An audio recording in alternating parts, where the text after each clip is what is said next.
Magandang buhay everyone! Ayan po ang ating menu for today's video, sinigang na lapu-lapu. First time po akong nagsigang ng ulo ng lapu-lapu, masarap po pala. Ayan po, nilagyan ko po siya ng luya, bawang, sibuyas, kamatis, at syempre may kangkong, okra at sitaw. Una po is pinrito ko po muna siya. Pinrito ko po muna siya hanggang sa medyo mamula ang ating isda na lapu-lapu.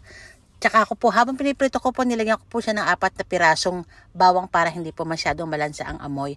At pagkatapos po, naggisa ako ng bawang sibuyas at kasinama ko na po ang ating luya with kamatis.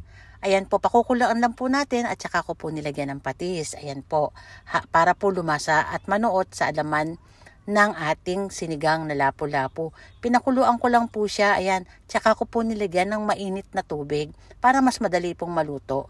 Pagkalagay ko po niyan, is tinimplahan ko po siya ng sinigang mix. Ayan po, nilagyan ko po ng sinigang mix. Pagkatapos pong kumulo ay inilagay ko na po ang ating gulay. Ayan po, nilagay ko na ang kangkong, sitaw, okra. Ayan po, luto na! Luto na ang ating sinigang na lapu-lapu. Ayan po ang ating dinner. Yun lang po. Maraming salamat. Thanks for watching. Follow for more. Bye!